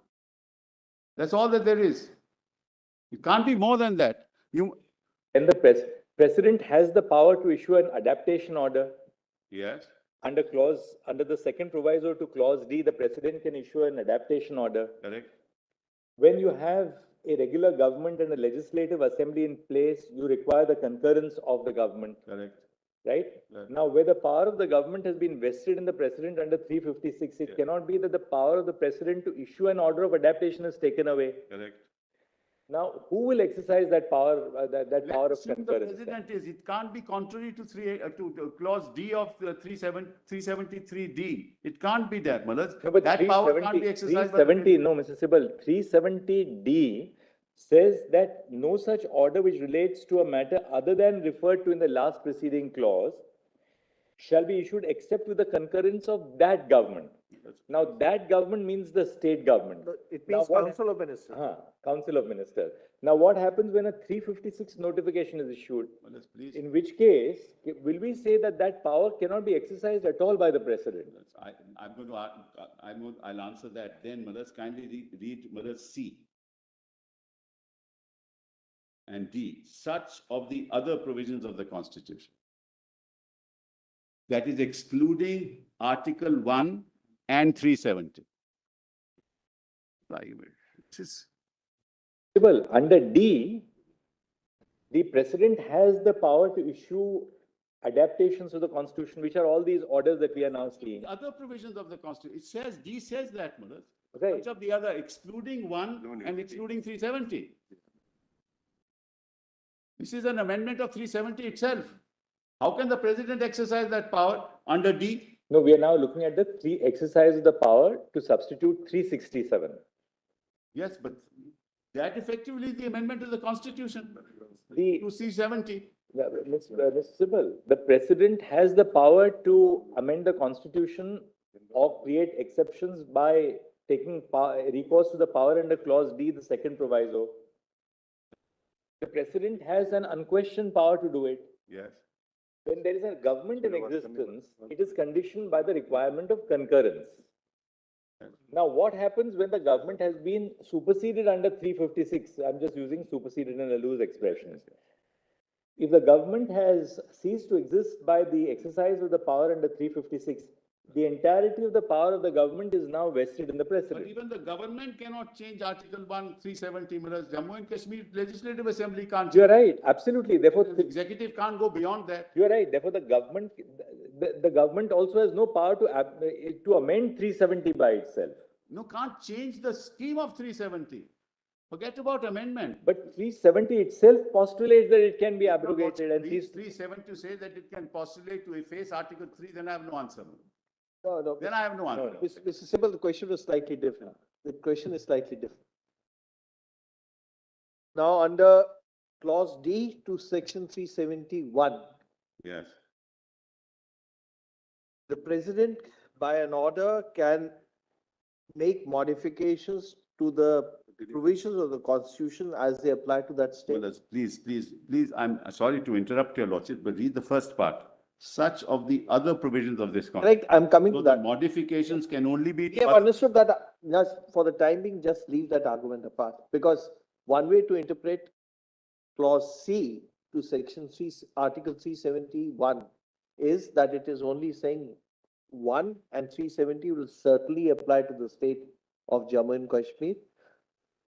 D refers to such other provisions of the constitution shall apply in relation to the state, subject to such exceptions and modifications as the president may by an order specify. For the time being, we are referring to 367, because the power under 367, there was 367(4), which was applicable even at the time of, in 2019. There was clause 4 of article 367, which was certainly applicable at the time, even in 2019. Yes. Now, if, in order to make modification to that clause, Yeah. during, when 356 is invoked, what will be the procedure? But that's an interpretation clause. That's not a clause to amend the constitution. I mean, I don't understand, Malad. I mean, obviously, I've gone something wrong in my understanding of the plain reading of the section, Malad. Obviously, I'm completely wrong, but with greatest respect, Malad, that's an interpretation clause. Interpretation clause cannot be amended. No, by interpretation clause, you can't amend 370. That's the power, with great respect, Malad. You can't substitute the legislative assembly, constitute a legislative assembly. What has that got to do with interpretation? What you can't do directly, you can't do indirectly, Maharaj. And where does the president get that power when it says such of the other provisions of the constitution shall apply in relation to the state subject to such, that means other provisions of the constitution, you can have exceptions and modifications, not exception and modification 370.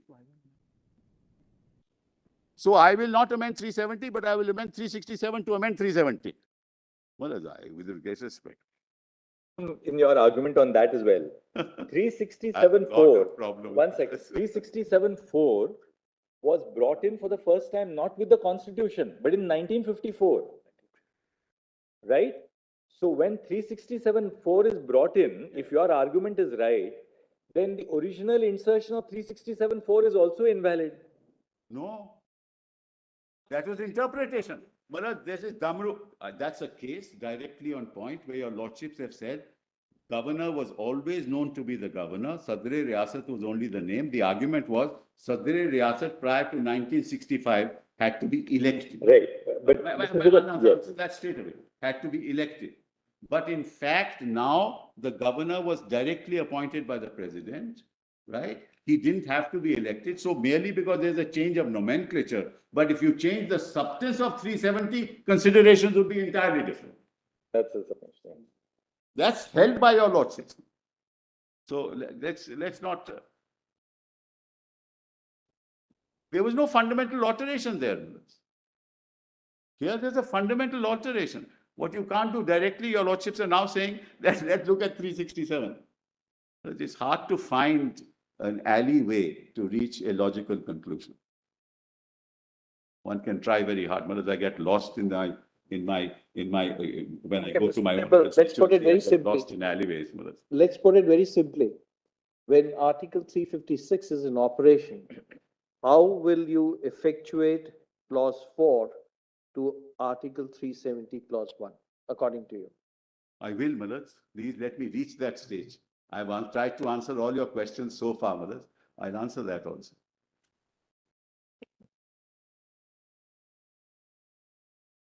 So now we have seen that notification of Manoj, 5th there of are August two- and there the are original two Article aspects to 367. Please remember. It says notwithstanding anything in this constitution at the beginning, and then it says notwithstanding anything in the foregoing provisions.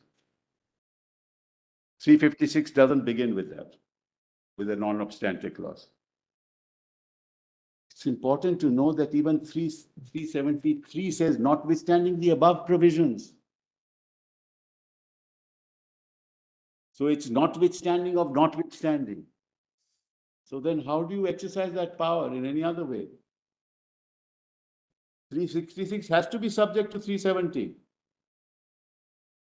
Doesn't say notwithstanding any provision of the Constitution, I can do what I like. If you go back to Malak's, what we tried to get rid of in 1950.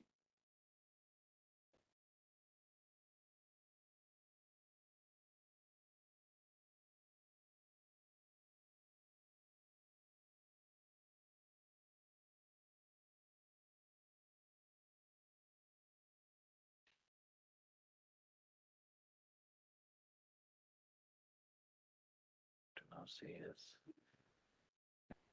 Notwithstanding. But that's why I said, no,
So let's get Yes. on mine.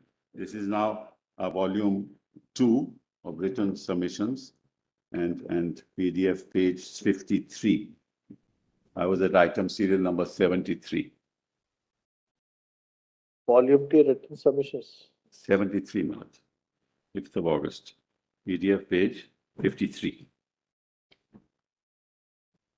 So the second paragraph at 70, members of the House raised objections. Just 1 minute.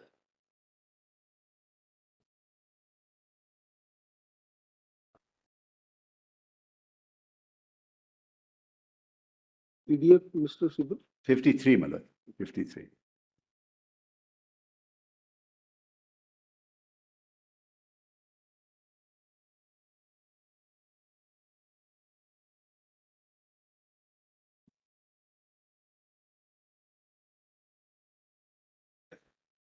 Members of the House, my lords have that, raised objections that the bill had not been circulated. And if and when the bill is circulated, time be allowed for reading and understanding the bills. And that only after the bill had been introduced was the supplementary list of business circulated in the House. The statutory resolution raised Jammu and Kashmir Reorganization Bill 2019, provided that the President of India had referred the Jammu and Kashmir Reorganization Bill 2019 to this House under the proviso to Article 3 of the Constitution of India. Just let's pause here for a minute.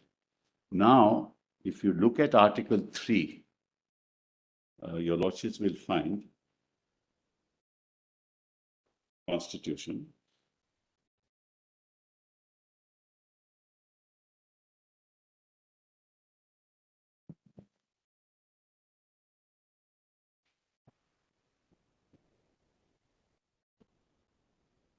as Constitution of India as applicable to the state of Jammu and Kashmir. This is document volume 1, PDF page 66. This is important, Malaz, because remember, this is the 5th of August. The bill is passed on the 6th of August, but introduced on the 5th of August. So if you go to the Article 3 of the Constitution as applicable, you will find that the second proviso says, provided further, if our lords have that? Yes. Provided further that no bill Mr. providing. Sibyl, just 1 second. I'm sorry. Volume 1. This is PDF 66, volume documents, volume 1.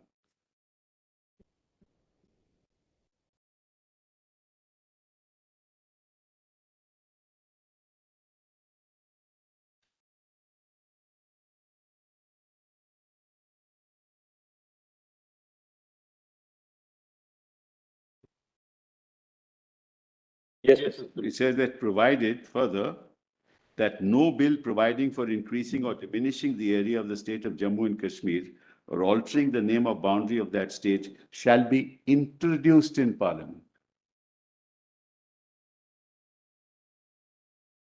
without the consent of the legislature of that state.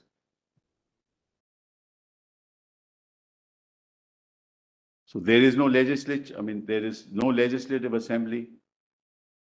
Governor has dissolved on the 21st of November, the assembly. You have to introduce the bill only with the consent, concurrence of the legislature. You introduce the bill contrary to the article. Because he says this is suspended, nothing exists. But by this time it's dissolved. How do you do that? Every executive act is constitutionally flawed, impermissible. It's a violation of the fundamentals of constitutional law.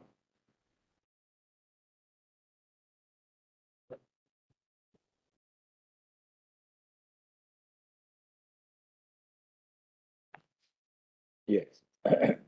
First proviso says that provided that no bill for the purpose shall be introduced in either House of Parliament except on the recommendation of the President, and unless where the proposal contained in the bill affects the area boundaries, name of states, the bill has been referred by the President to the legislature for expressing its views thereon. So the first proviso dealt with in other states like Telangana when they were created. It had to go to the legislature for expression of views. Government of India may not. Parliament may not agree with those views. That's, of course, the power of Parliament given by the Constitution itself. So they introduced a bill without the legislative consent.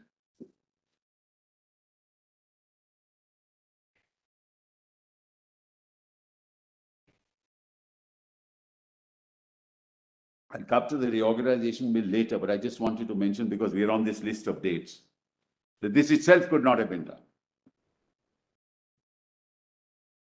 Now, let's kindly come back to my volume 2 written submissions.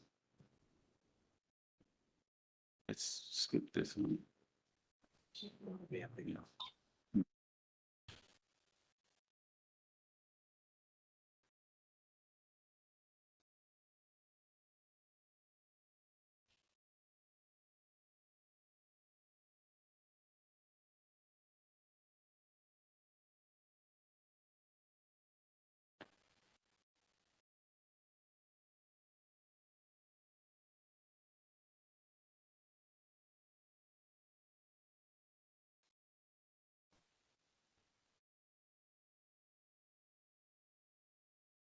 It was not the legislature.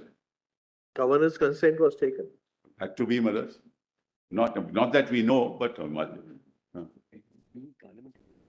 yeah, it was not. That's right. That's right. No, I'm sorry, mothers.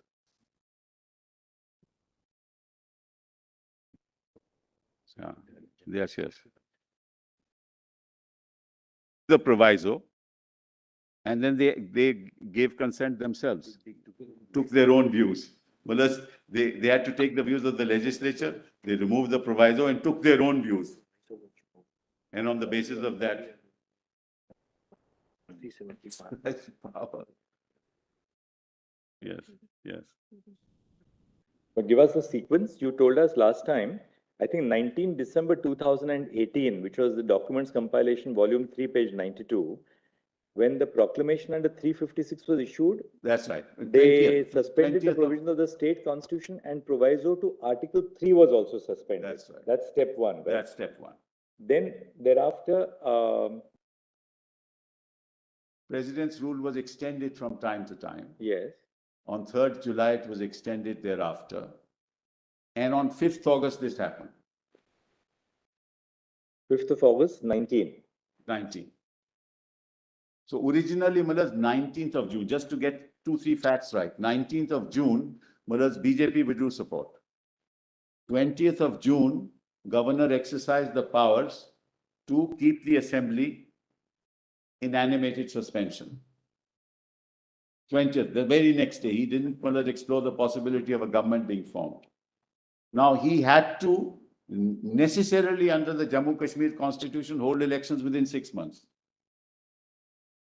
When Muller's, there were some attempts made in December to form a government, November, to form a government between the National Conference as well as PDP.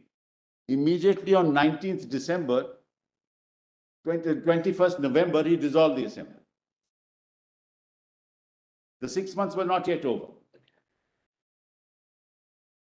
So what is the date of that? On 21st of November. 21st of November 2018. 18. He dissolved the assembly. And can you just ask for one of your juniors to give us a page reference? I do that. Page reference. Because last time some of the other we didn't take. In a second one. My colleagues are adept at that. Volume 3, PDF page 89. Volume 3, PDF page 89. November 21st, 2018, order. Here is what he says is, by virtue of powers vested upon me in terms of proclamation so-and-so 20th June 2018, issued under subsection 1 of 92, and in exercise of powers conferred upon me by clause B of subsection 2 of 53 of the Constitution, I hereby dissolve the Assembly. Then comes 19 December 18, proclamation under 356. That's right. And the president suspends the proviso to Article 3. Correct. That's the next step. Page 92. PDF page 92. Yes, document compilation 3, we got that. Then it's extended till 3rd of July. That's at page 95. PDF page 95. Extension till? For 6 months, Mullah. From 3rd of July. And in between 5th of August, this happens, between the 6-month period.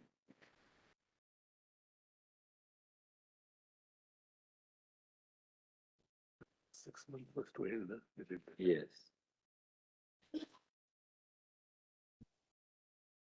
5th of August, he introduces it, Mullah. First on 5th of August is the amendment order, Mullah. Yes, we saw the amendment order. And then Mullah, he introduces this. Now, I'm going to not deal with the reorganization bill at the moment, Mullah. We come, therefore, skip the date and come to CO Order 273, serial number 77. Now, we have seen CO Order 272, which I showed to your lordships, which is under challenge. That's the executive power as exercised by them, which substitutes Muller's 367. That is CO 272. Now it's the CO 273. You are back to we are in the List of dates, Yes. volume 2, written submissions, written compilation, and serial 77. I've skipped the ones in between. Okay.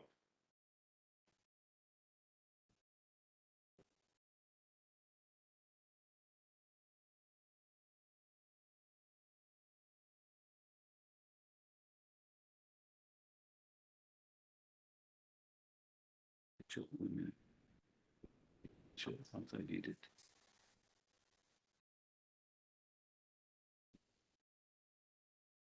All my lords have it, Manoj? Yes. The President issued CO 273, which is also impugned, which is also an executive order, in exercise of power under 370, sub-article 3 of the Constitution as amended by CO 272. Declared that Article 370 would cease to apply with effect from 6th of August 2019. So again, through an executive order, they passed an order saying this particular article would cease to apply. These are not legislative acts.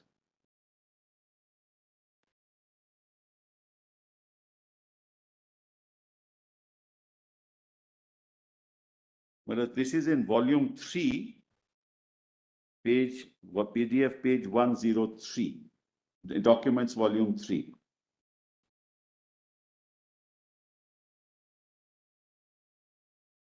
What? Yeah, declaration. It's a declaration, not an order. Declaration under Article 370. Under Article 370 of Article 3.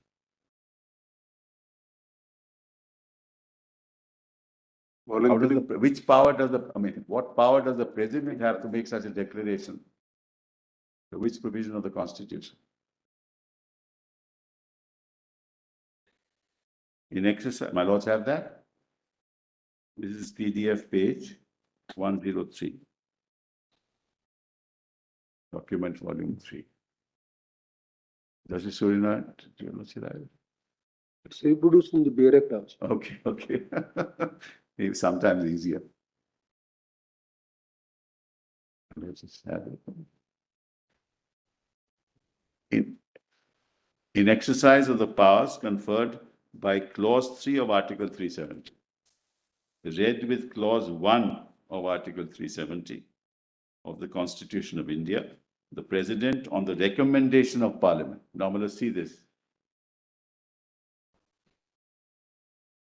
So, Parliament, that is, acting under 356, becomes the Legislative Assembly, recommends to itself, exercising the powers under 370, as a Constituent Assembly, and then says that 370 ceases to exist. So you Mullahs therefore assume all the powers of the state legislature, of Parliament, of the Constituent Assembly, and give consent to yourself. Recommend to yourself and accept the recommendation yourself. So amazing exercise of constitutional legerdemain.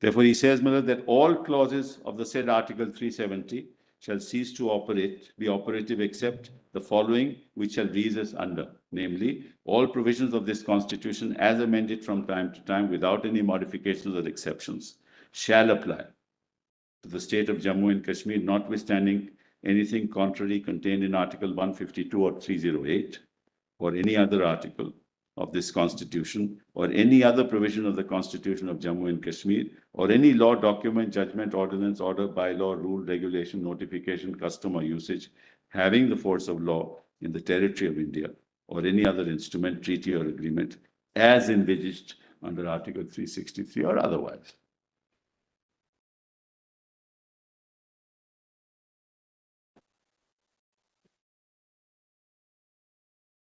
Go back, Mullahs, to the list of dates.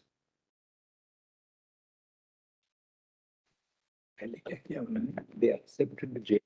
So now we have time. 12:56. 6. So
I know.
Yes.